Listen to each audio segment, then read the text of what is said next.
Hola a todas y todos. Hoy vamos a tratar de explicar muy rápidamente este lío de los decretos ley que pretendía aprobar el gobierno y no han sido convalidados por el Pleno del Congreso.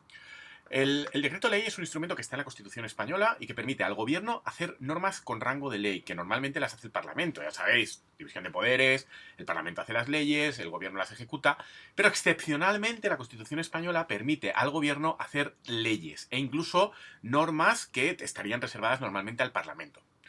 Esto es algo muy poco habitual en nuestro entorno comparado.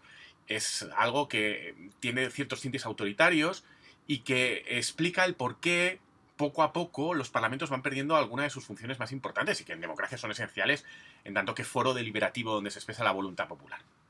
No es extraño que los países de nuestro entorno que tienen un instrumento parecido sean los que han tenido un pasado autoritario, como el de España. Sin embargo, la Constitución trata de acotar el uso del instrumento y lo hace estableciendo, por un lado, una serie de cautelas procedimentales. El Congreso de los Diputados tiene que avalar después ese decreto ley o tramitarlo como proyecto de ley, que es lo que se votaba hoy. Y, sobre todo, dice que solo puede el gobierno hacer uso de esta prerrogativa cuando hay una situación de extraordinaria y urgente necesidad. Es decir, solo cuando hay una situación que necesariamente se tiene que regular con mucha urgencia y mucha prontitud, se podría recurrir a este uso. El problema es que los gobiernos, claro, tienen la tentación de usarlo mucho más de lo que sería debido. Y como a la gente le suele acabar pareciendo bien cuando son los suyos los que lo hacen, ¿no? Las personas así más o menos de izquierdas, incluyendo profesores, universitarios, jueces, lo ven con buenos ojos cuando gobierna un gobierno al que más o menos ellos son afines. Y al revés.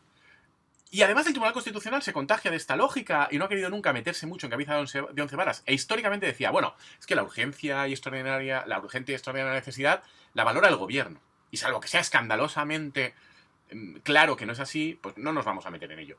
Y después, cuando años después ha efectivamente considerado que había supuestos en los que esto no concurría, como lo ha anulado tan tarde, tantos años después, como nunca ha actuado de una forma rápida para un decreto ley recién aprobado, cargárselo, había consolidado ya la situación, se había consolidado ya la situación y no ha tenido efectos prácticos esta anulación. Es decir, no ha habido un control efectivo de este instrumento, lo cual ha hecho que cada vez se use más. Y tampoco hay una gran sanción social, porque siempre cuando lo usan los de uno, pues a la gente le suele parecer bien. ¿Qué es lo que ha ocurrido? Que cada vez el abuso se ha ido incrementando. Cada vez los gobiernos, todos ellos, han ido abusando más del instrumento y haciendo cada vez más decretos leyes más largos y manifiestamente menos extraordinariamente urgentes.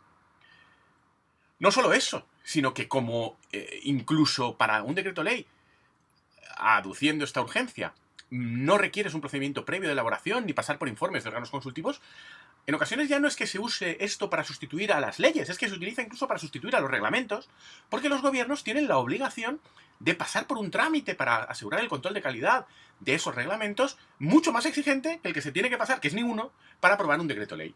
Con lo cual, no solo ya es que se use para sustituir a las leyes de forma natural, sino que incluso se usa para sustituir a reglamentos porque es mucho más cómodo, porque hay menos controles.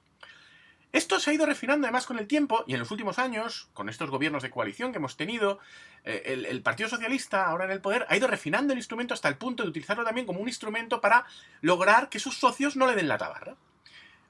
La forma de hacerlo son estos decretos leyes enormes, como los que se aprobaban hoy, que en total eran pues, prácticamente 300 páginas de BOE, con contenidos muy diversos, de muy distinto tipo, en el que se meten siempre cuestiones sobre las que hay un gran consenso social, al menos entre los socios del gobierno, y muy importantes para ellos. Por ejemplo, la agenda social, subir las pensiones, subir el subsidio de desempleo, cosas así que queda muy mal no votar a favor. Y junto a ellas van otras medidas muy complejas, a veces muy técnicas, en ocasiones con pequeñas trampas o ayudas a empresarios, que se meten en ese mismo decreto ley. Y como hay que votar sobre todo, o lo dejas o lo tomas, de una forma global, el chantaje es muy fácil. Usted no está aprobándome algo que va a mejorar la vida de los ciudadanos. Qué malo es usted. Y esto funcionó durante 5 años. Y eso ha provocado que se use cada vez más. Los decretos ley de hoy eran un ejemplo paradigmático de esto. Todos los grupos que apoyaban al gobierno y que han votado a favor le han reprochado esto al gobierno. Porque el gobierno, acostumbrado a hacer este uso de este mecanismo, que ya digo, tiene este elemento autoritario, ni los ha negociado, ha metido lo que ha considerado. Pero como había cosas que todos querían, incluso los que han votado a favor se han sentido obligados a hacerlo criticando esto. Como compensación, el gobierno, al ver que no iban a colar, ha dicho, bueno, pues lo podemos tramitar como proyecto de ley, donde habrá algún margen de maniobra. En realidad esto es así, pero por eso casi nunca se tramitan como proyectos de ley. Pero lo cierto es que incluso en estos casos luego se modifican poco, porque la fuerza de lo consumado suele ser muy importante. Pero el caso es que esta dinámica es muy negativa. Y hoy ha habido dos grupos políticos, Podemos en uno de los 3 casos y Junts en 3, que siendo socios parlamentarios del gobierno le han votado en contra por no haberlo negociado y porque había contenidos que no existían. Esto es una buena noticia en realidad, porque quizás, aunque sea por motivos políticos, Junts y Podemos hacen política, evidentemente, también la hace el gobierno, también la hace el Partido Socialista y la hace Sumar, pero bueno, aunque sea por motivos políticos, al menos pone un poquito de coto al uso y abuso de esta figura. A ver si este revolcón parlamentario sirve para que los siguientes productos normativos que haga el gobierno y que pretenda aprobar como decretos leyes sean algo mejores.